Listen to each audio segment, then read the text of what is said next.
Chapter 1. The road to Dunmere Hollow. The night is thick with rain and shadow. Headlights carve two trembling blades through the fog, sliding over wet tarmac, swallowed again by darkness. A man drives alone. His name is Gareth Miles, freelance journalist, former believer in reason and evidence. Now his hands shake on the wheel.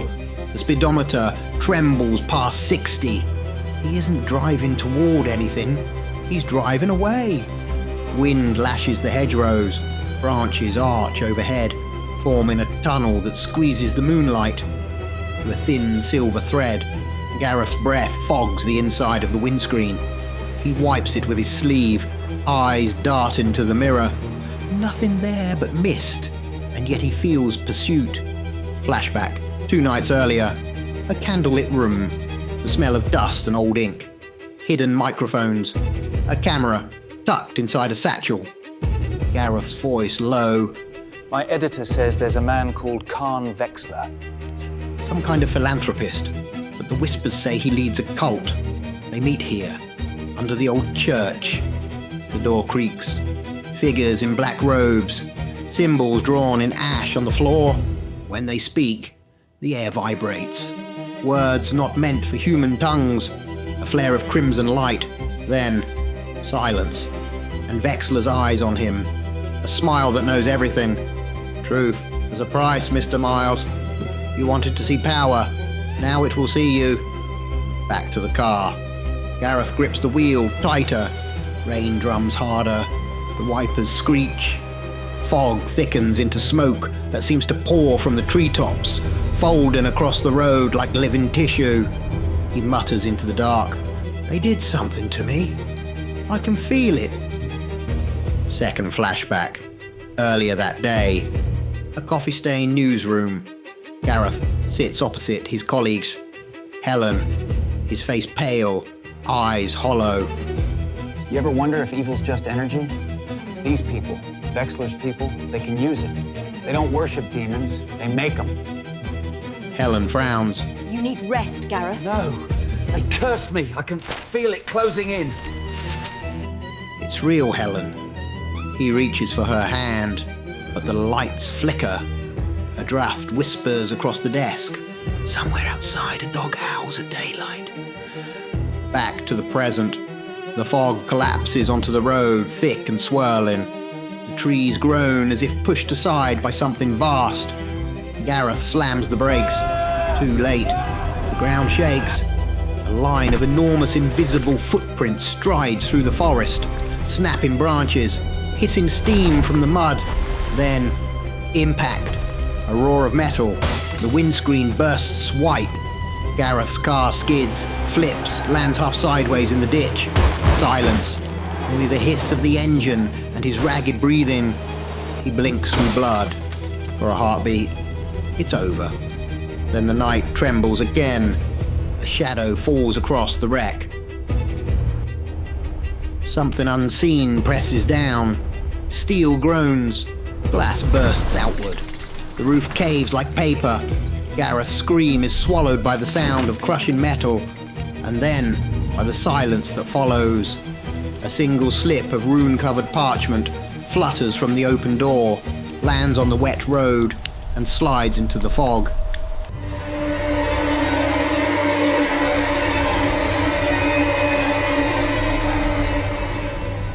Chapter 2.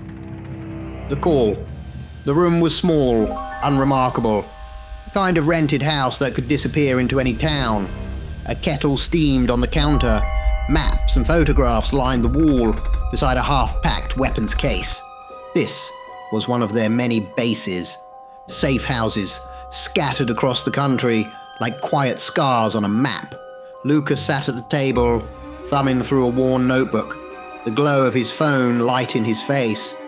Across from him, Alara leaned against the window frame, arms folded, eyes on the moonlight spilling across the street outside. Lucas, he's messaged us. We've got a new case. Alara groaned softly, half a smile behind the tiredness. Alara, another one? How many's that this month already? It's getting worse, Lucas. Feels like every night There's something new creeping out of the dark. Lucas closed the notebook. His voice was calm, but heavy. Lucas, when he calls, we answer. You know the rule. If it's from him, it's serious. The kettle clicked off in the silence that followed. Alara. All right, what is it this time? Lucas slid a printed report across the table. The headline was smudged, but the photo showed the wreckage of a car half buried in fog. Lucas, a journalist named Gareth Miles, found dead off a country road near a manor in Norfolk, crushed in his car. Locals said they heard footsteps. Before that, he'd been investigating a man called Khan Vexler. Wealthy, influential, the type that owns everything except a conscience. Turns out Vexler runs something darker, a cult that deals in power, real power. Alara frowned. Alara. Power as in money, or the other kind? Lucas. The kind that leaves runes in the dirt and burns the fog from the trees. She let out a long breath. Alara. Oh, great. So we're fighting demons this time. Lucas. Looks that way. She looked up at the clock. Moonlight cutting a thin silver line across his face. Alara. Then we'll have to wait. You know how it works. Timing's everything. Lucas nodded. The faintest trace of a grin. Lucas. Yeah. The moon decides when the curse becomes a weapon. They began to move through the room, silent and practiced. Weapons checked. Charms pocketed. Blades sheathed in leather. Alara tied back her hair, slipping on her jacket. Lucas loaded a tranquilizer pistol and tested the radio. The normal hum of the house faded, until all that remained was the heartbeat of the night outside. Through the window, the clouds shifted. The moon began to rise, red and swollen, like an eye opening. Lucas, get ready, we're up. Chapter 3. The manor at Hollow's Edge. The road had ended miles ago, now only a narrow path, cut through the woods. Old, uneven stone, half buried beneath roots and moss. A car sat hidden back by the gate, its lights off, swallowed by the dark. Lucas and Alara walked side by side, boots crunching against damp leaves. The air was heavy, the kind of silence that pressed against the lungs. Ahead, faint through the branches, a light flickered, the distant glow of a great house rising from the mist. Lucas, something's off. Can you feel that? Alara scanned the tree line. The branches above leaned inward, their skeletal limbs almost touching, as if the forest itself were closing around them. Alara, feels like the trees are watching. Lucas, wouldn't be the first time. They kept walking, the faint breeze whispering through the leaves like breath. Lucas, I still don't get it. Why us? He could have sent one of the elders. They'd be in and out before midnight. Alara, he must have his reasons. You know he doesn't waste moves. Lucas, yeah, but I'm starting to think his idea of a quiet month doesn't exist. Alara, smirking. Maybe he just knows you need the exercise. Lucas chuckled under his breath, but his smile faded as the manor came into view. A vast stone structure with dark towers, its windows glowing faintly through the fog. The front door loomed at the end of a curved driveway, the gravel pale beneath the lantern light. Lucas stepped forward and knocked. The sound echoed deep within the house, swallowed by silence, before soft footsteps approached. The door opened to reveal a tall, thin butler, face pale and unreadable. Butler, Mr. Vexler does not receive visitors at this hour. Lucas, we're not visitors. Tell him Lucas and Alara are here. The butler's lips pressed into a thin line. Butler, he won't see anyone. And then, a voice from deeper inside the hall, smooth as silk and sharp as glass. Vexler. Let them in. I've been expecting them. The butler stepped aside. Lucas and Alara exchanged a glance, then entered. The hall stretched wide and tall, lined with portraits, marble floors, and the faint hum of something unseen. At its far end, beneath a chandelier burning with golden light, stood Khan Vexler. Tall, composed, eyes that caught the light like a serpent's. Vexler. You shouldn't meddle in things you don't understand. What happens here is beyond your petty dog powers. Ilara's jaw tightened. Ilara, you know what we are. Vexler's smile widened. Vexler, I knew what you were before you stepped through the door. Lycanthropes, agents of the moon, slaves to its pull. Your power poses no threat to me. I would leave before curiosity turns to tragedy. Alara, you know who sent us? Vexler, of course, and tell him this. His interference is unwise. These matters are beyond his jurisdiction. Lucas stepped forward, voice low. Lucas, if he sent us, there's a reason. People are dying. Was it you? Vexler's smile froze. Sharp, polite, venomous. Vexler. So straightforward, so brash. Those people were simply victims of their own ignorance. But continue your investigation, and you might join them. Lucas, is that a threat? Vexler, of course not. Oh, a soft laugh. Now, if you'll excuse me, I'm very busy. He turned away, dismissing them with the casual arrogance of a man who owned the night itself. Outside, the path seemed darker than before. The mist had thickened, crawling down from the trees in long white ribbons. Lucas and Alara walked quickly, silence between them heavy and alert. Then, a shift in the air. The temperature dropped. The fog above began to twist, forming shapes like wings, faces, whispers. Alara stopped dead. Alara, you feel that? Lucas nodded, eyes narrowing. Lucas, it's moving. The curse is alive. The mist spiraled down from the treetops, gathering like smoke across the path ahead. Something enormous moved within it, not seen, but felt, each footstep vibrating through the ground. They ran, through the gate, down the gravel drive. Behind them, the manor windows glowed brighter, and in the highest tower, Vexler watched, one hand resting on the glass, a cruel smile forming. The fog rose higher, swallowing the road, the woods, and the light.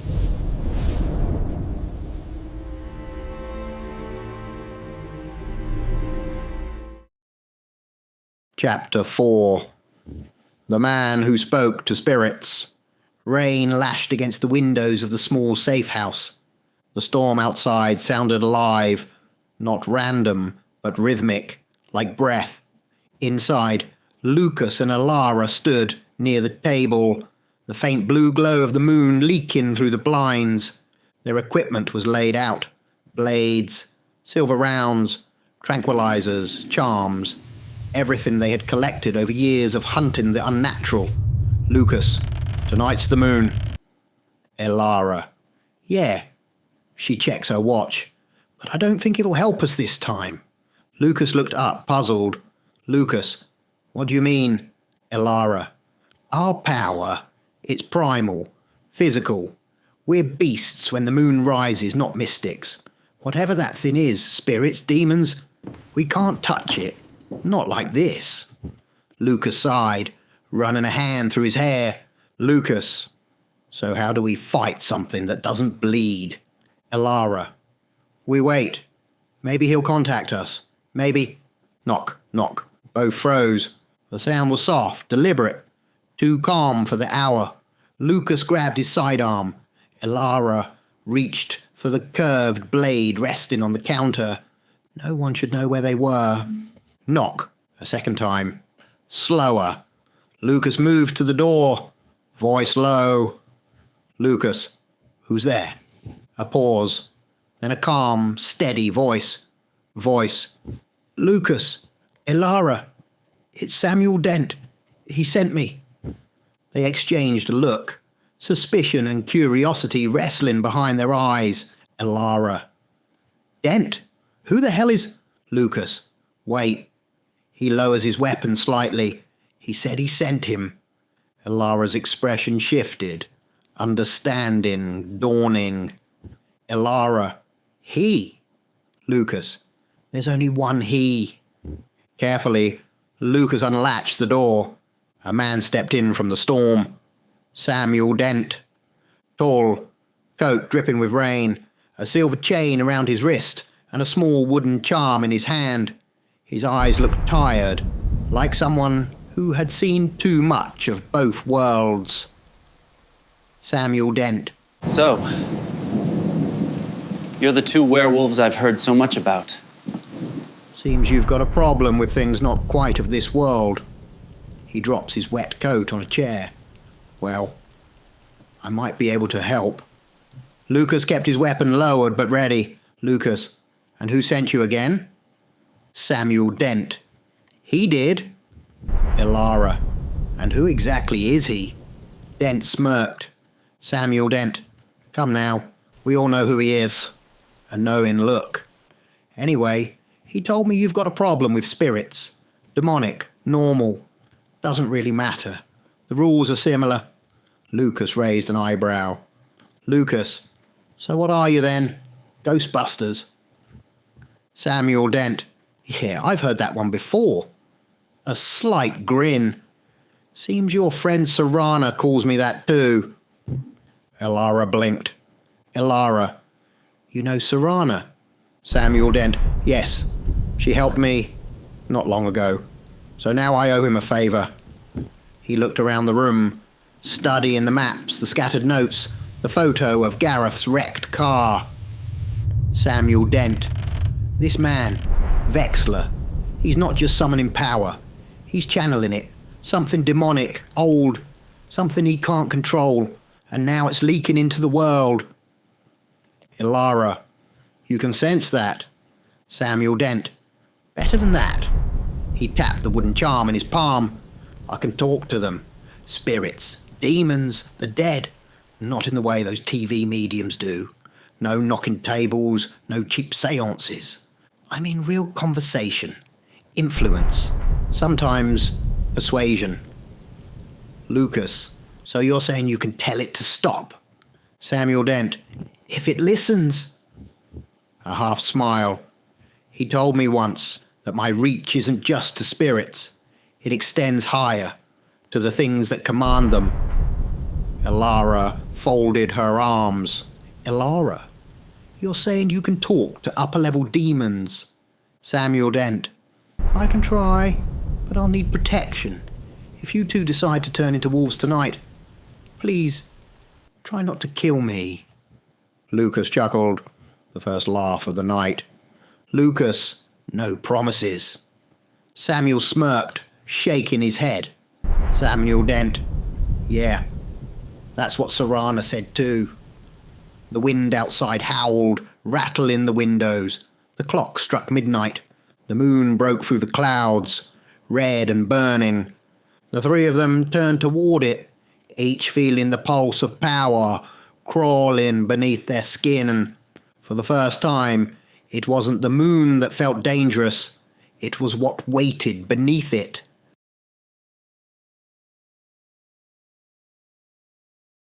Chapter 5. The Burning Path.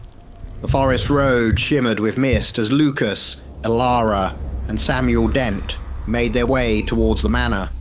The moon glowed deep crimson behind the clouds, painting the fog in ribbons of fire. Samuel Dent. "So, when are you two gonna, change?" Alara grinned, teeth glinting in the moonlight. Alara. "Any moment now. It'll take hold soon." Samuel Dent. "Right. Just give me a heads up before you—" She winced, clutching her side. Alara. "Oh, speak of the devil. No pun intended." Her voice warped into a growl. Beside her, Lucas staggered, eyes igniting gold.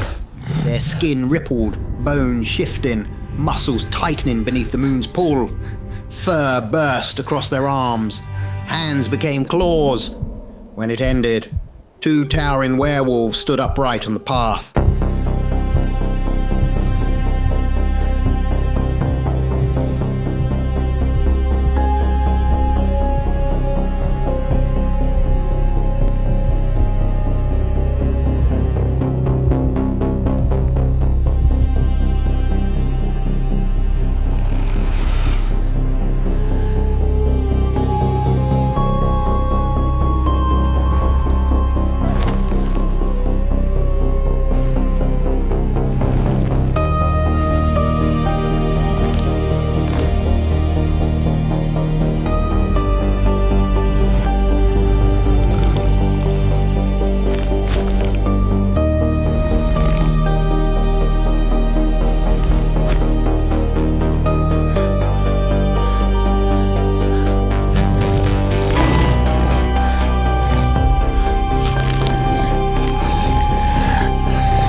Lucas broad-shouldered, feral, a walking storm.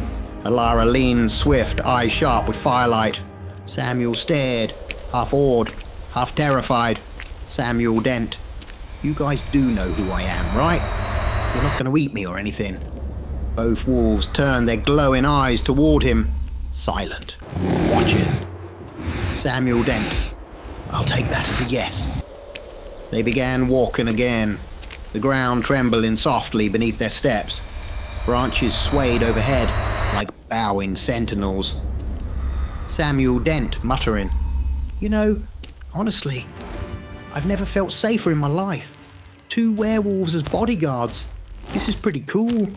Halfway down the path, the night changed. The fog thickened, rolling from the treetops like smoke from a dying fire. Shapes stirred within it. Shadows without form. Footsteps without bodies. The sound of something enormous moving between the trees. Lucas and Alara froze. They crouched low, claws flexing, growls rumbling like thunder in their chests. Samuel Dent. Easy. He held up a hand. I can feel it. The mist shuddered. Something unseen breathing through it. Samuel stepped forward, his voice calm but strong. Samuel Dent. All right, listen here, whatever you are. You've had your fun. I'm not impressed. The fog swirled tighter, forming the outline of something massive. Samuel squinted. Samuel Dent. You don't scare me. I talk to your kind all the time. Now go. Shoo. Back to whatever pit you crawled out of. The trees rattled. The air bent. Then, silence. The fog recoiled, spiraling upwards, dissolving into the night as if obeying. Lucas and Alara looked around, confused. Samuel dusted off his coat. Samuel Dent. Right then. That one's done. If that was it, this'll be easy. The werewolves exchanged a look that said, don't jinx it. They reached the manor gates. The doors were already open. Standing in the frame, perfectly still, was Khan Vexler. Lantern light glimmered off his smile. Vexler. That was merely a minor demon. Something insignificant. Let's see how you handle the real thing. The moon flared, brighter, redder. The forest bending with its heat. Somewhere beyond the trees, a roar answered. Low, ancient, earth-shaking. Samuel turned slowly toward the sound. Samuel Dent. Quietly. Oh, bloody wonderful. End of part 1. Next part. Lucas, Alara, and Samuel Dent must face Vexler and the demon that commands the darkness itself.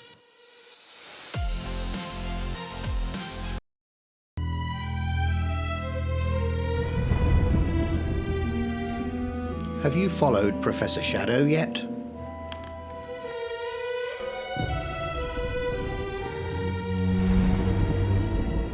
I am an independent creator. No company behind me, just a love for horror. You can support me by hitting like and subscribe, or maybe a super thanks, or consider joining as a member, or simply following and sharing my work.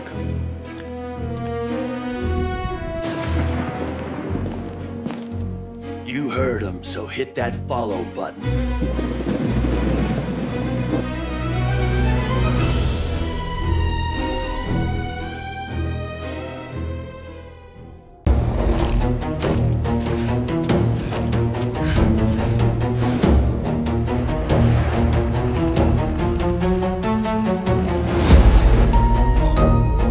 Oh, great.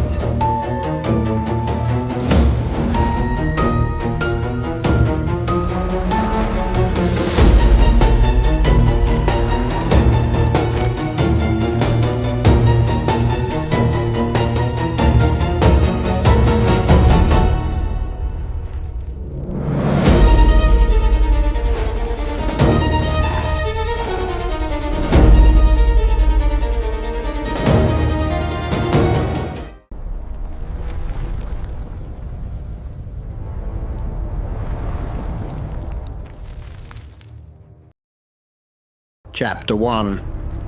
The Demon's Lair. The forest trembled beneath the burning moon. Vexler stood at the manor doors, motionless, regal, bathed in crimson light. From the misted path, Samuel Dent stepped forward, flanked by the two towering werewolves, Lucas and Alara, their breath rising in the cold, their eyes catching the glow of firelight. Dent's voice cut through the silence. "We're here for you, Vexler." The old man smiled faintly, his words carried on the wind. "Do you truly think I would confront you myself?" Then, with a slow gesture of his hand, the air cracked open. A sigil flared, black light twisting into red, and a roar of demonic energy erupted from the ground. A portal, like a wound in the world itself, tore open before them. Before they could react, the force consumed them. The three pulled through, screaming against the storm, and then silence. They fell upon blackened soil beneath a sky of ash. The air stank of burnt iron and sorrow. Twisted trees reached upward, like the hands of the damned. Samuel Dent staggered to his feet. Where has he put us? I can feel them, hundreds of them. Spirits. Tortured, trapped. This is where he keeps them. Lucas and Alara stood close, their wolf forms low, growling at the unseen things shifting in the fog. Then Dent froze. Something deeper moved in that endless gloom. Vast, ancient, watching. There's something else here, he whispered. Something powerful, beyond all of us. A wind rose, thick, black and living, curling through the dead forest like smoke from a dying star.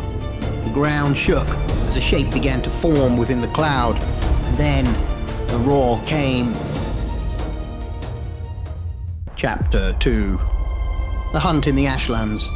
The air shifted. The mist ahead rippled like water, disturbed by something enormous. A sound began. Distant at first. A low, rolling thunder. It wasn't thunder at all. It was breath. Heavy, ragged, and growing closer. Samuel Dent turned, eyes wide. Run for it! The three burst into motion. Lucas and Alara tore through the dead woods, their claws kicking up ash and bone dust, while Dent stumbled after them, coat whipping in the wind. Behind them, the cloud surged forward, a living storm of black dust and screams. Shapes writhed within it, faces, arms, fragments of the damned. all crying out as one. Branches snapped overhead as the ground trembled. Alara glanced back. The thing was gaining. In an instant, she doubled back, scooped Dent up with a snarl, and leapt aside, just as the storm crashed through the trees where they had stood. A shockwave of debris burst outward. Lucas roared, his massive frame shielding them, as fragments of rock and bone flew past. For a heartbeat, silence. Then, movement again, from every direction. "It's circling us," Dent shouted. They sprinted, weaving between dead trunks and shattered roots. Ash clung to their fur, and the crimson glow of the moon above seemed to follow, painting the desolation in blood. The sound of the storm changed, deeper now, pulsing like a heartbeat. It rose behind them, towering high as the skeletal trees, and then it stopped. The air stilled. Dust swirled in the faint light as the great cloud began to fold in on itself, condensing, twisting, solidifying, and from within that vortex, it emerged. A colossal werewolf, its body carved from smoke and flame, claws like shards of obsidian, eyes burning with the light of the crimson moon. Its form pulsed with veins of molten red, half spirit, half flesh, a demon that had taken the shape of their own kind. Lara stepped back, growling low. Lucas lowered his stance beside her. Dent stared upward, voice barely a whisper. "Oh God, it's not a demon. It's a god that forgot what mercy was." The creature opened its mouth. The sound that followed wasn't a roar. It was every scream in hell. In unison,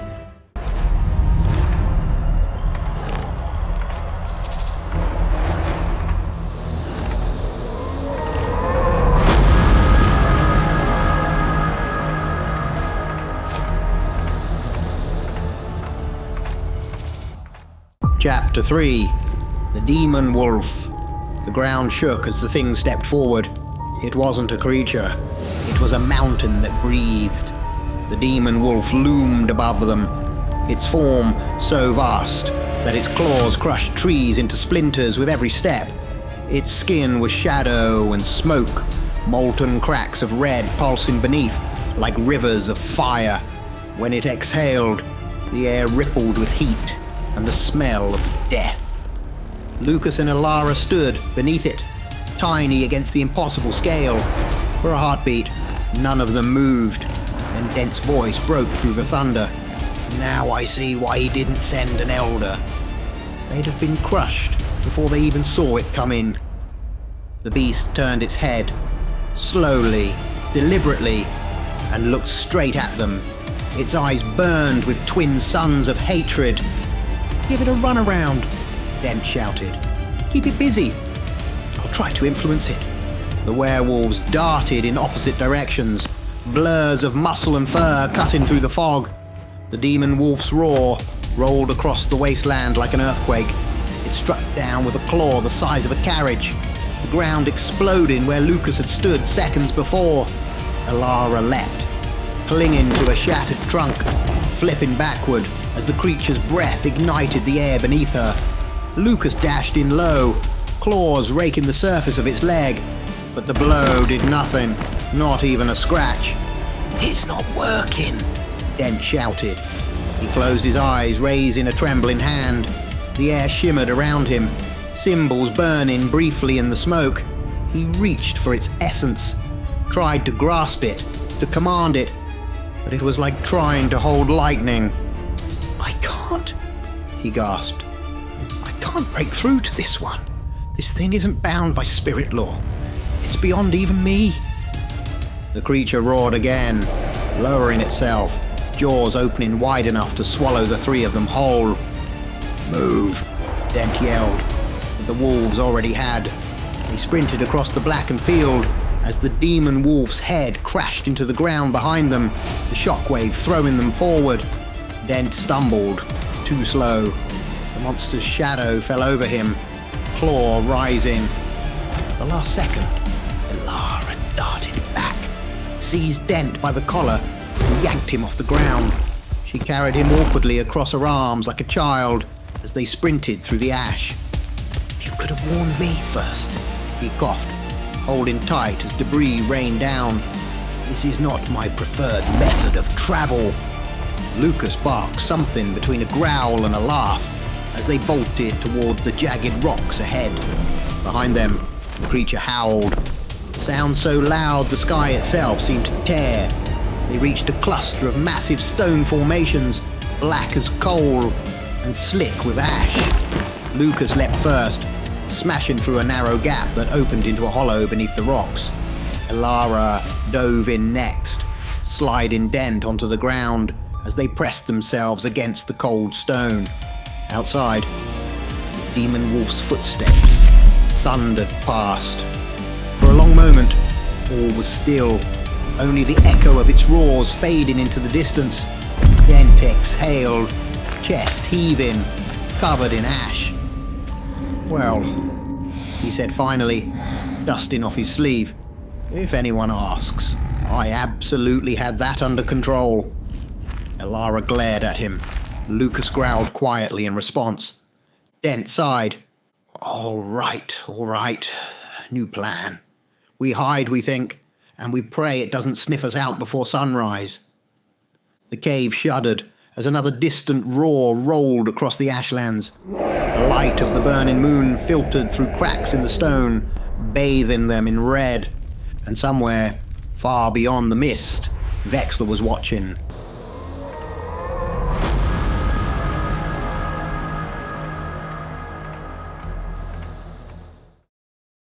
Chapter 4.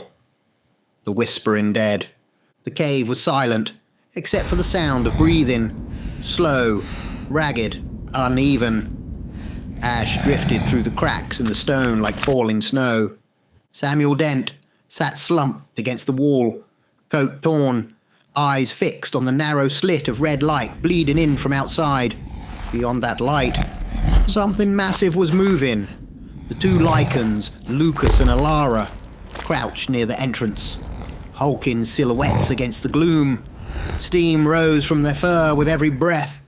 Their glowing eyes caught the faint shimmer of the moon through the cracks. Dent spoke softly, half to them, half to himself. "There's just no getting through. It's demonic.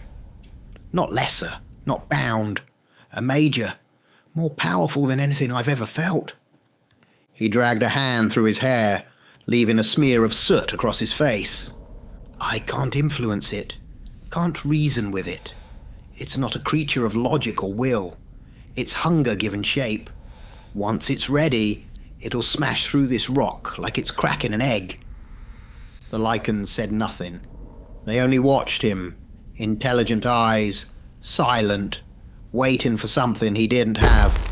"I know," Dent muttered. "You can't talk. Doesn't mean I can't feel you judging me." Alara tilted her head slightly. Lucas gave a low, rumbling growl that sounded almost like a laugh. Dent sighed. "Fine. You're right. Sitting here feeling sorry for ourselves isn't going to save us." He closed his eyes and reached out with his mind. The air inside the cave shimmered faintly, like heat waves on a desert road, and his voice dropped to a whisper. "Show me what's here." For a moment, there was only silence, then whispers. Soft, fractured voices began to seep through the stone. They came from everywhere, dozens at first, then hundreds. The cave filled with murmurs, gasps, cries, some pleading, some screaming, some too broken to form words at all. Dent clutched his head, his voice breaking. "God, there are thousands of them. Souls, spirits trapped here. He's feeding on them. The demon, it's using their pain, drinking it, shaping it into itself." A cold wind pushed through the cave mouth, carrying the faint smell of iron and rot. The voices grew louder, echoing, overlapping, rising to a crescendo of despair. Lucas snarled, claws scraping the stone. Alara turned toward the entrance, ears twitching. They could hear it too now. Not the whispers, but something else. Heavy, rhythmic, Footsteps. The demon wolf was moving again. Closer. Each impact shook dust from the ceiling. The whispers fell silent, one by one, until only the sound of its breathing filled the night. Dent looked up at the two lichens, his face pale in the crimson light. "It's coming," he whispered, "and it knows exactly where we are." The cave trembled as another step landed outside. Then another, and then the first crack appeared in the rock. Chapter 5. The Army of the Dead. The cave shook like the world itself was coming apart. Outside, the sound of the demon wolf's footsteps grew louder, each one a rolling thunder that cracked the stone above them. Dust rained down, rocks splintered. The three of them could feel it, drawing closer. Lucas crouched low, claws digging into the dirt. Then, with deliberate motion, he dragged one claw through the ash, drawing a circle on the ground. Inside it, he carved a single mark, the number 1. Samuel Dent blinked, confused. "What is this? What are you trying to—" He stopped. Something about the symbol, about the circle, sparked in his mind. He stared at it, eyes wide, realization dawning. "One ring," he whispered. "to rule them all." Lucas roared, a sound so deep it shook the cave walls. Dent smiled, the kind of tired grin of a man who suddenly understood the impossible. "I see what you're saying, my friend." He rose to his feet, dust swirling around him as faint arcs of energy began to crackle through the air, pale blue, like lightning under ice. "I can't control a demon," Dent said softly, "but I can reach them." He closed his eyes. His breathing slowed, and then he reached, not outward, but downward, through the ground, through the layers of ash, bone, and despair, into the endless depths where the trapped souls lay. The air around him shimmered. Whispers filled the cave again, thousands of them this time, no longer pleading, but listening. Outside, the demon wolf's growls split the air. The two lichens turned, understanding without words. Lucas touched Dent's shoulder once, then nodded to Alara. They ran out of the cave, into the ashlands. The demon wolf saw them immediately, roared, and charged. The ground split open as it pursued, claws carving trenches through stone. Lucas and Alara darted left and right, weaving, dodging, leaping through clouds of ash, trying to draw it away. Back in the cave, Dent's eyes were open now, glowing white. The whispers had become a chant, 1,000 voices rising as one. "You are not slaves," he murmured. "You are legion." The earth began to tremble. Far across the wasteland, shapes started to rise. Pale figures, translucent, twisted, the spirits of the tormented dead. Hundreds, then thousands. Their eyes burned faintly blue as they turned towards the demon wolf. The monster hesitated for the first time, and then they came like a wave. The dead surged forward.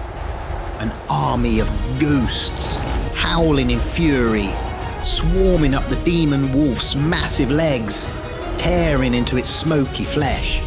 The air was filled with shrieks, the wailing of the dead, the roars of the beast.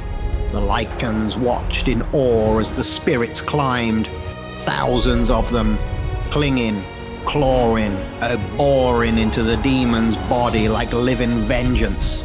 Its molten veins flickered, darkened. Every scream it gave was answered by 100 more. Samuel Dent, still deep in the trance, whispered through clenched teeth, "You were never his to keep. Now take back what he stole." The demon wolf staggered. Then it fell, its colossal form collapsing under the weight of the dead, sinking to its knees, howling one final time as its body cracked apart, like stone breaking under ice. The spirits swarmed over it completely, swallowing it whole in a blinding surge of white-blue light.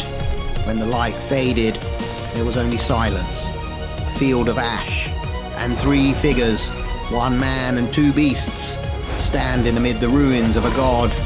Dent looked out over the wasteland, voice soft. "Well, that worked better than I expected," Alara huffed. Lucas snorted, shaking ash from his fur. Above them, the crimson moon began to fade. The burning dimmed, and for the first time since their arrival, the sky began to turn grey.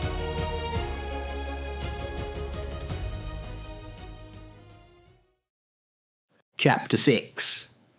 The demons return. The sky cracked.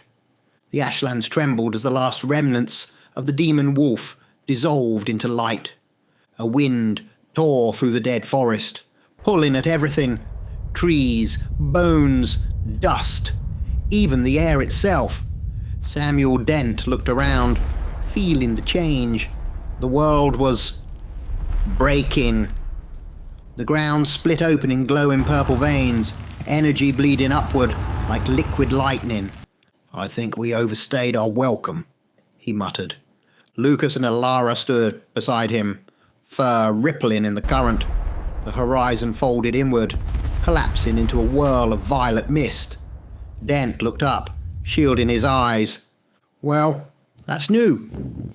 The mist twisted tighter, forming a vortex, a spiral of light and shadow that grew brighter with every heartbeat. Then it began to pull dust, stones, everything. The 3 of them tried to brace themselves, but the pull was too strong.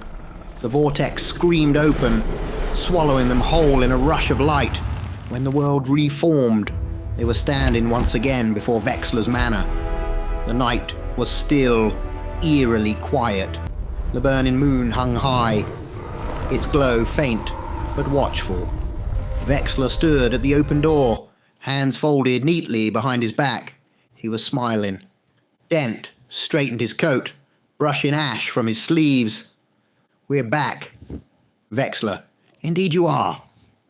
His voice calm, almost amused. "You've done what few ever have. Felled one of my creations. Impressive."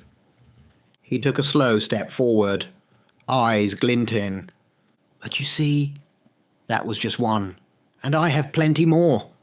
Behind him, faint shapes began to stir in the shadows, outlines of other colossal forms, shifting, breathing. "Tell me," Vexler said softly, "what will you do against an army of them? Here, where there are no spirits to command, no souls to sway, just you and me." Dent exhaled, glanced at Lucas and Alara, then dropped into what could generously be called a fighting stance, legs wide, fists up awkwardly. "Well," he said, trying to sound confident, "bring it on." You guys want some of this?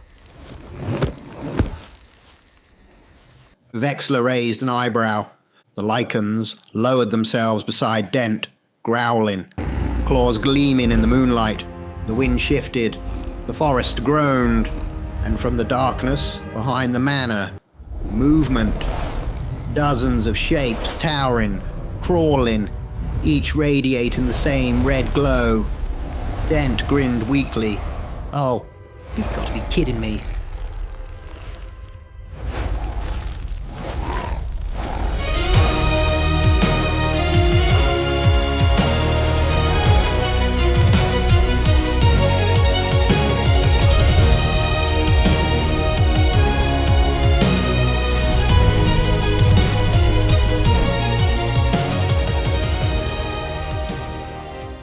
Curse of the Burning Moon. Part 3. The night trembled. The burning moon hovered low, its crimson glow leaking across the grounds like a wound in the sky. Before the manor, Vexler's army assembled, grotesque shapes, twice the height of men, some crawling, some lumbering, each one pulsing with molten veins of demonic power. They breathed in unison, a chorus of monstrous hunger. Samuel Dent tightened his jaw. Beside him, Lucas and Alara crouched, still in their towering lichen forms, claws flexed, breath steaming in the cold night air. Vexler smiled. Then, with a small gesture from him, the burning moon flared. A ripple of red light washed across the courtyard, like a silent explosion. Lucas and Alara staggered. Their forms shimmered, claws shrinking, fur receding, bones folding back upon themselves. Within moments, the two stood barefooted and human again, panting, shivering in the moonlight. Vexler chuckled. Vexler, did you think I didn't prepare for this? This moon is my moon. Its fire answers to me. Your beasts cannot hide from its call. The demons behind him roared in approval, a sound like mountains breaking. Dent stepped forward anyway, fists raised in a stance that looked more hopeful than dangerous. Dent. Right. Well, that's just unfair. Vexler's smile widened. Vexler. Now, shall we begin? He raised his hand, and the demons surged forward. The earth shook. Ash rose. Lucas grabbed Ilara's arm. Dent braced himself for the end. And then, a sound like distant bells ringing through water. A line of golden light split open in the air behind them. Not violent, like Vexler's portal, but warm, ancient, impossibly calm. From the portal stepped a woman. Her hair was long, dark brown, streaked with traces of silver, flowing behind her as though carried by a breeze only she could feel. Her eyes were deep, sharp, and impossibly focused. Wisdom and fury coiled in equal measure. A cloak of soft ash grey wrapped around her, etched in runes that glowed faintly like starlight.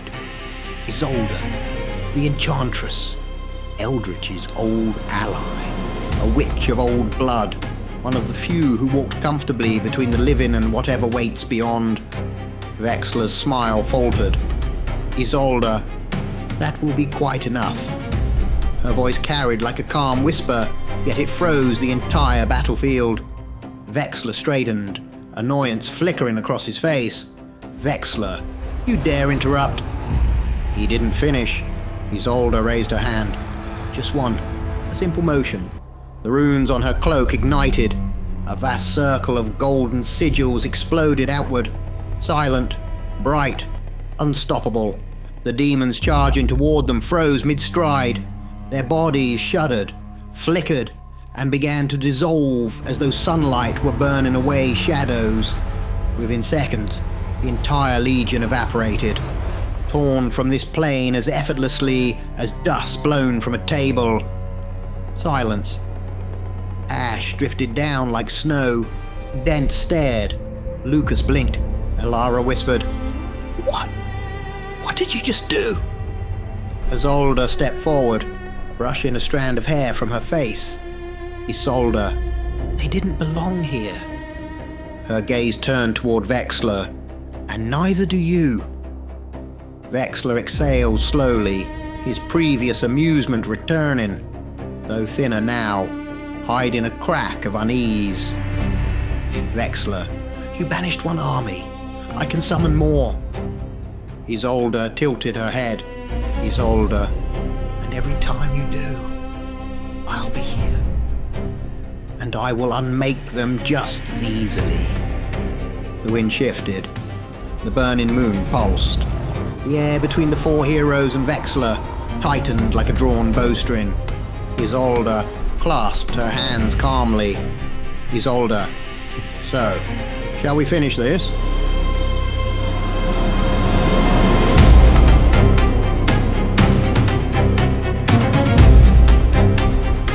Chapter 2.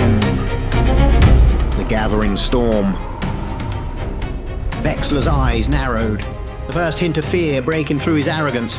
Then, without a word, he turned and strode back into the manor, the doors slamming shut behind him, with a boom that echoed across the grounds.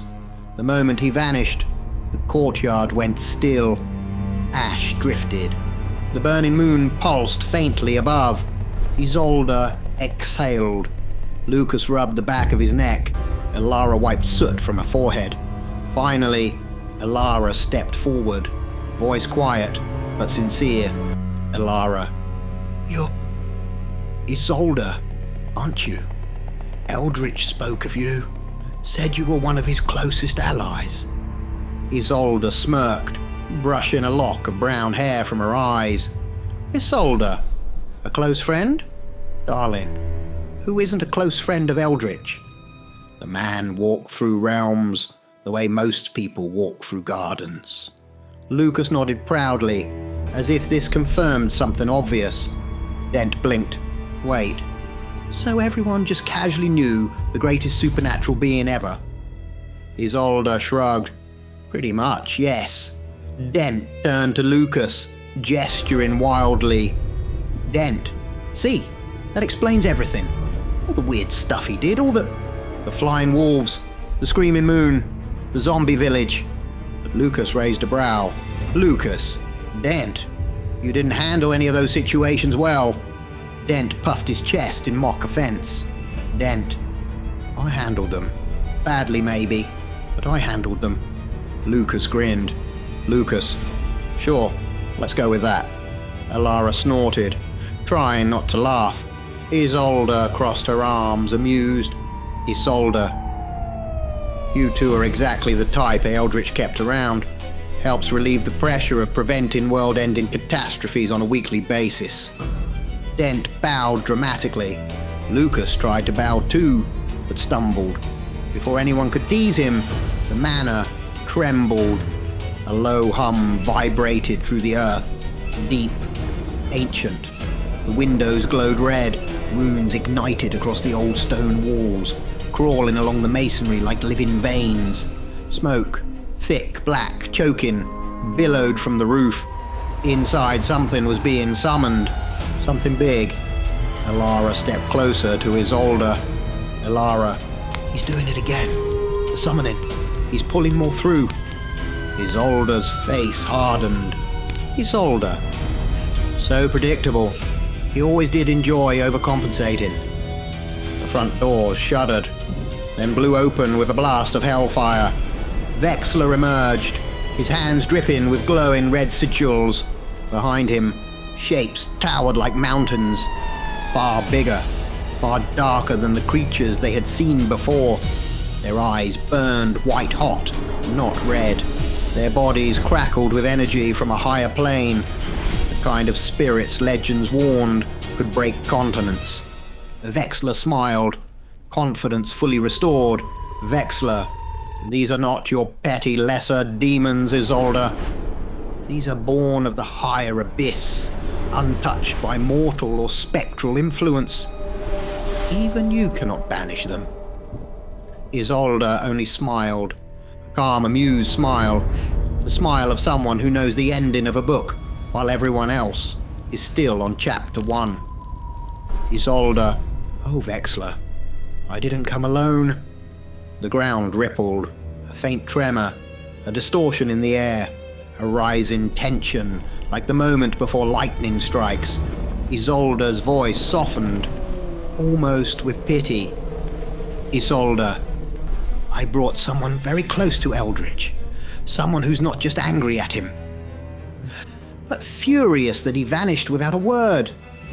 The wind howled, the burning moon flickered, the shadows behind Isolda stretched.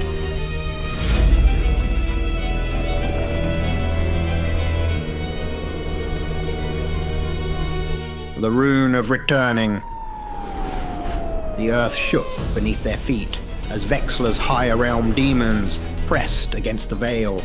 Their forms were enormous, half outside this world, half inside, struggling to emerge. The air turned electric, vibrating with the force of their presence. Even Isolda took a step back. "Alara, if those come through, we're finished."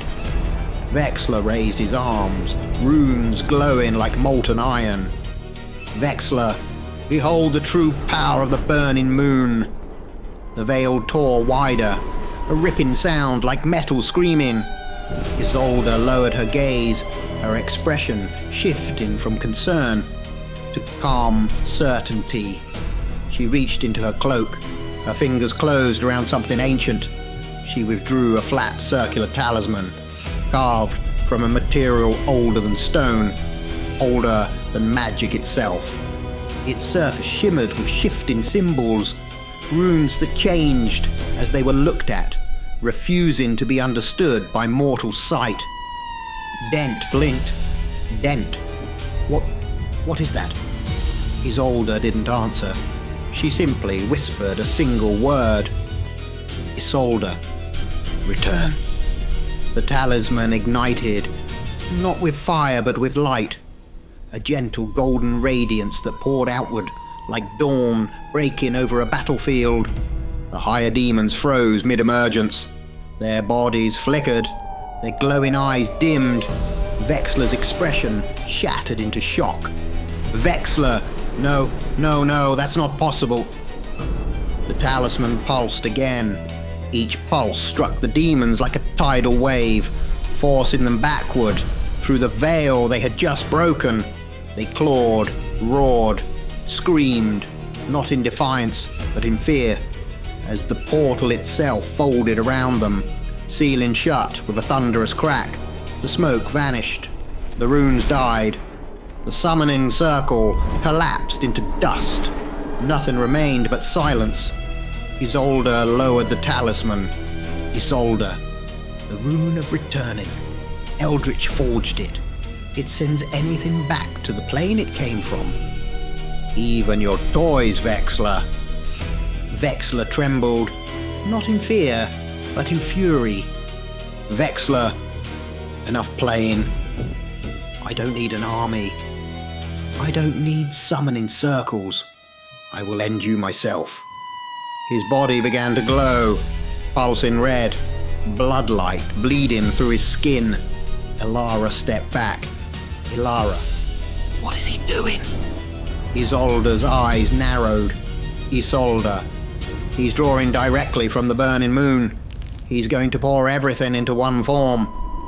Vexler screamed, a twisted, agonized roar, as his bones stretched, cracked, reshaped. Fur erupted from his skin, teeth lengthened, hands warped into claws like blades. In seconds, he stood upright, towering, monstrous. A werewolf, but infused with burning lunar magic, veins glowing like lava beneath his skin. He roared, a sound that tore leaves from trees and cracked stone along the manor walls. Lucas stared in horror. Lucas, what have you done? We're not in lichen form. We can't fight him. None of us can take on a Burning Moon Werewolf. The monster snarled, struggling to control its own magic. Flames erupting from its claws, eyes burning like twin suns. He was powerful. He was berserk. He was collapsing under his own strength. And yet Vexler, somewhere inside that beast, was laughing. Dent stepped beside Isolda, trembling. Dent, we're dead. We're actually dead this time. Isolda didn't turn. She simply watched the monstrous Vexler writhe and burn with uncontrolled power. Then she spoke calmly. Isolda, I did tell you one of Eldritch's friends was coming, didn't I?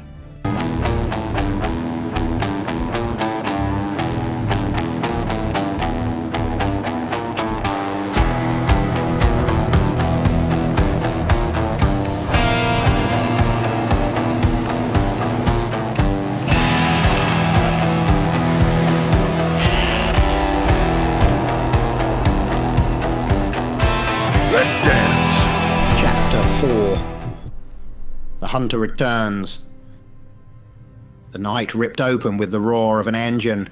A pair of white headlights cut through the trees like blades.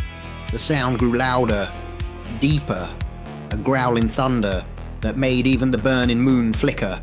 Then it burst from the darkness. A 1970s Dodge Charger, matte black, engine snarling like a wild beast unleashed. It fish-tailed across the gravel, tearing up earth, before sliding sideways to a violent stop in front of the manor. Smoke curled from the tires in twisting streams. The door swung open. A boot stepped out. Jonas Creed emerged. Black slick hair swept back. Leather jacket, worn like battle armor. Leather trousers creaking as he moved with predatory ease. A shotgun slung across his back. Silver dagger at his belt.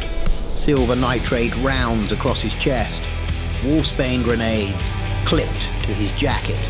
A lifetime of werewolf hunting, so now fused with vampiric power. He shut the door with a casual nudge of his hip, and the air changed. Even the Burning Moon Werewolf that Vexler had become paused, sensing something wrong, something dangerous, something that didn't fit in the world. Creed walked forward, as if arriving late to a bar fight he'd been promised. Isolda smiled like she had been waiting for this exact moment. Dent's jaw dropped.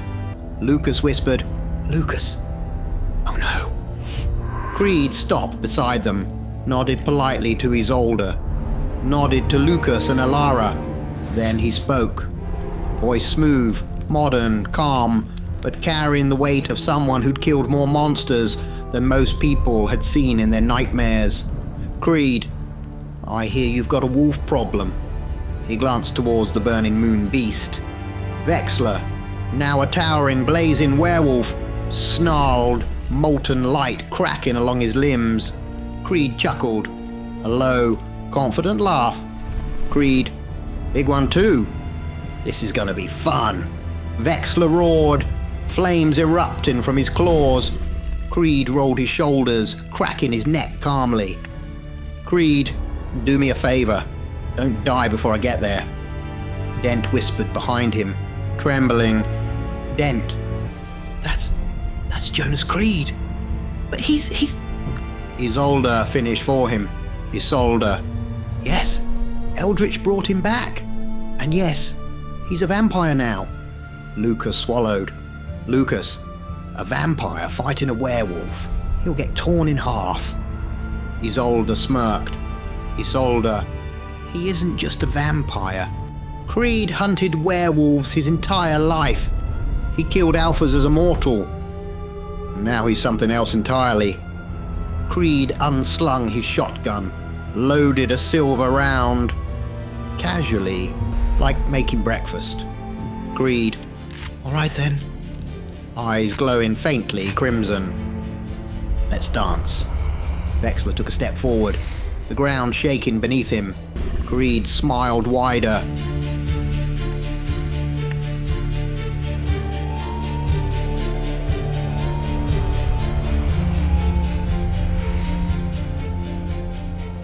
Chapter 5.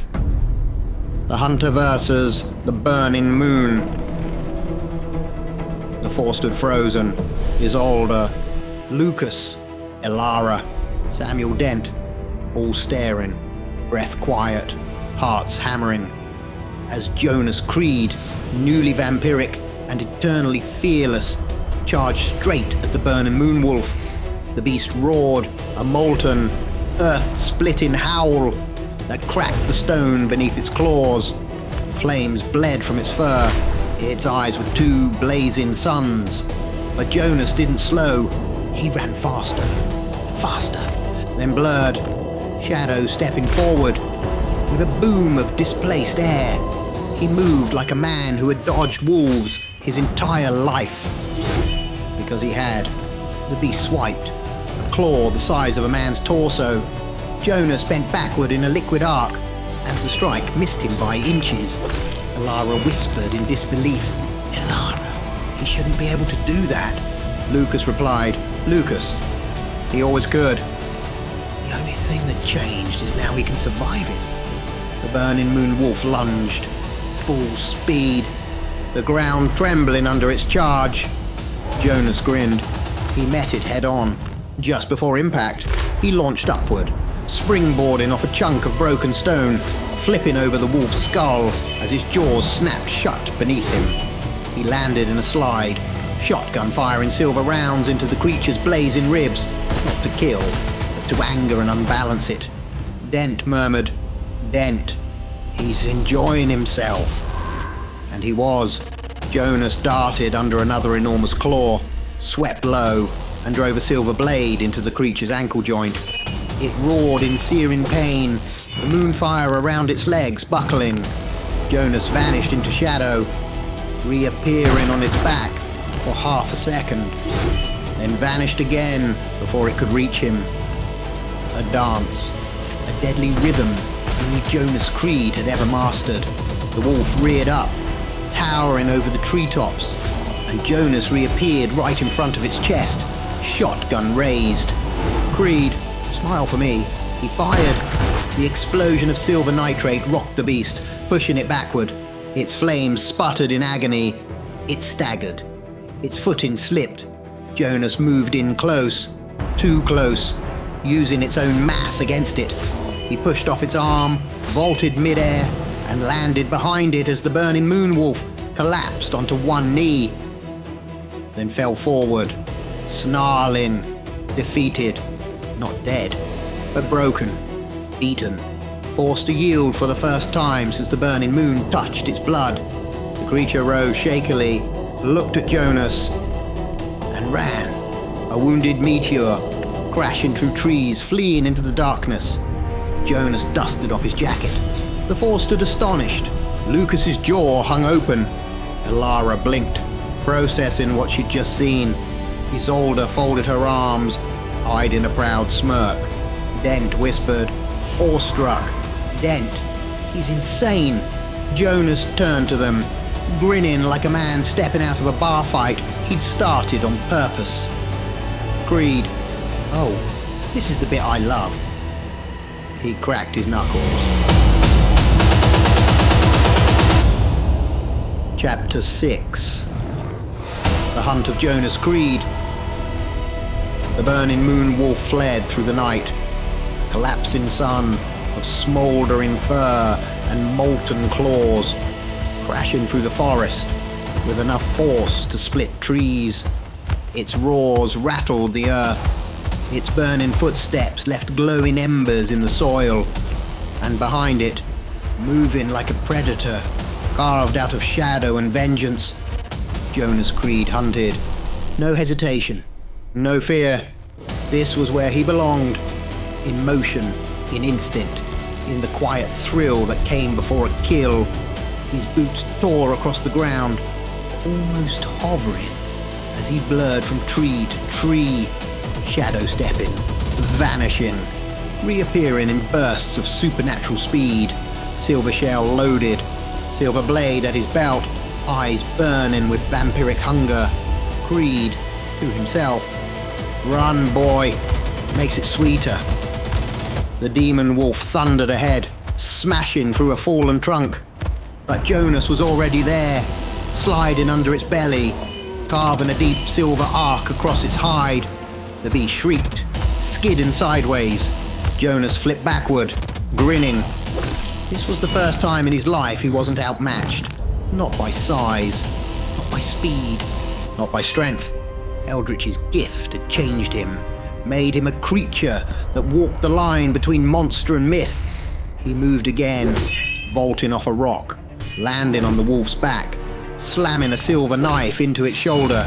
The wolf bucked, but Jonas clung on, riding it through the forest as flames spat from its throat. He leaned down to its ear. "Creed, you're strong. Good. I like strong." The wolf rolled violently and Jonas launched off, landing in a crouch as the beast crashed into a boulder, gasping.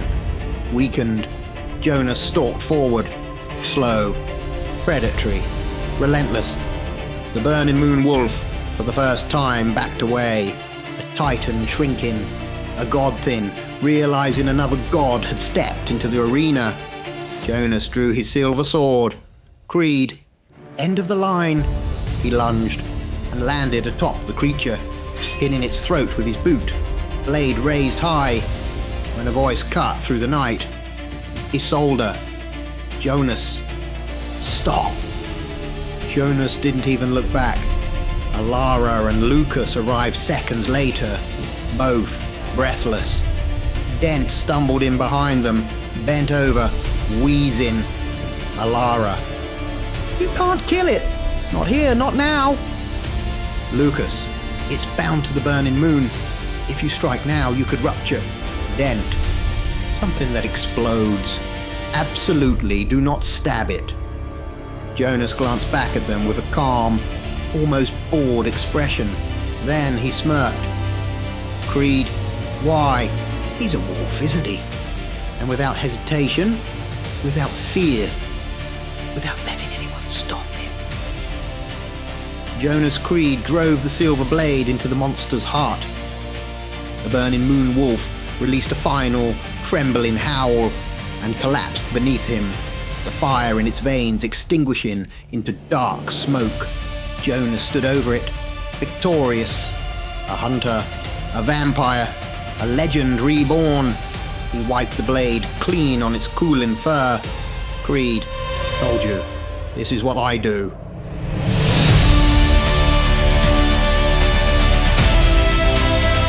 Chapter 7. The debt of old gods and old monsters. For a moment, the world held its breath. The burning moon above them shimmered, cracking with lines of molten gold, rumbling as if it might split apart. The ground trembled, the air tightened. Alara braced. Lucas stepped back. Dent whimpered something that sounded like a prayer, but the moon settled. The cracks dimmed. The rumble faded. The fire died into silence. Jonas Creed stood there, dust on his jacket, blade on his shoulder, utterly unimpressed. Creed, "Told you, it'd be fine." Isolda exhaled in relief. Isolda. He's right. The energy feeding it was Vexler's. With him gone, the danger ends with him. Jonas glanced at Lucas and Alara, eyes sharp and predatory. "And you two? I know exactly what you are. So be careful where you step around me." Lucas blinked. Alara folded her arms. Dent mouthed, "Oh boy." But Jonas was already turning to Isolda, wiping his blade clean. "Right, my part's done. Time for you to fulfill yours. Tell me where he is." Isolda leaned on her staff. "Who?" Jonas shot her a look. "Don't play coy, witch. Eldritch. That old bastard brought me back. Turned me into this. Stronger. Sure. Faster. Fine. But my time ended a long time ago. He dragged me out of it. I need to repay the debt." Isolda softened. "Surely you two were friends." Jonas laughed. A sharp, humorless sound. Creed, "Exactly. And that's what friends do. They hold each other accountable." His voice lowered. Creed, "Now where is he?" Isolda hesitated, then answered, "He's not in this realm. Eldritch is in a place unreachable by mortals, demons or spirits. A realm only one being can open." Jonas froze. "Who?" "Isolda. Winter." Jonas clenched his jaw.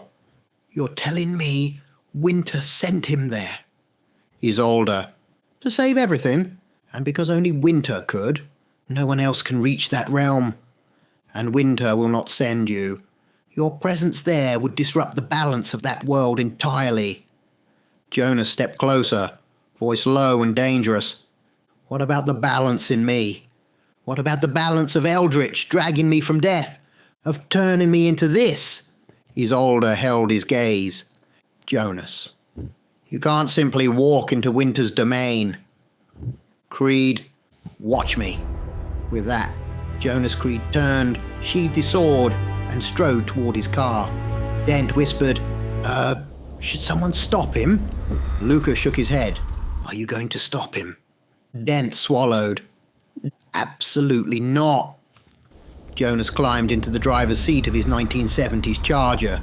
The engine roared alive, like some metallic beast awakening. He leaned out the window. "Creed, I'll find Winter. and he'll tell me where Eldritch is, one way or another. He slammed the door, hit the accelerator, and disappeared down the road as thunder rolled overhead. The four left behind watched the dust clear. Isolda sighed. This might be a problem. Dent scratched the back of his head. Yeah, that guy scares me more than the demons. Alara folded her arms. He scares the demons. Lucas adjusted his jacket. Come on, we need to report this. Winter isn't going to like what's coming. They stare into the darkness. Final scene, Winter's calculation. Far from the shattered grounds of the manor. Far from Vexler's ashes. Far from the echo of Jonas Creed's roaring engine. A room hummed. Cold, sterile. A chamber of impossible technology. Dozens of monitors floated in the air like suspended stars, projecting data streams, cosmic equations, and shifting dimensional maps. Cables coiled along the floor like metallic serpents. Silvered machinery pulsed with soft luminescence. Gravity bent strangely near the walls, and at the center of it all, Winter. Hood up. Chrome mask reflecting the glow of universes he was calculating. Hands dancing across holographic keyboards, faster than any human eye could follow. The screens showed things no mortal mind could decode. Alternate timelines, collapsing realms, quantum decision points, entropy spirals, fractures in reality, and the faint, growing ping of a supernatural signature. Jonas Creed. Winter paused. A small, sleek communication device floated into his gloved hand, cradled by telekinetic precision. He didn't look surprised. He didn't look alarmed. He simply tilted his head, as if acknowledging a long-predicted arrival. Then, with that calm voice that feels older than time itself, he spoke. Winter. Of course I know he's coming. A pause. A faint shift of the mask. This is what I wanted. A soft chime echoed through the room. The screens realigned. A new calculation began, one labelled only with a single name, Creed.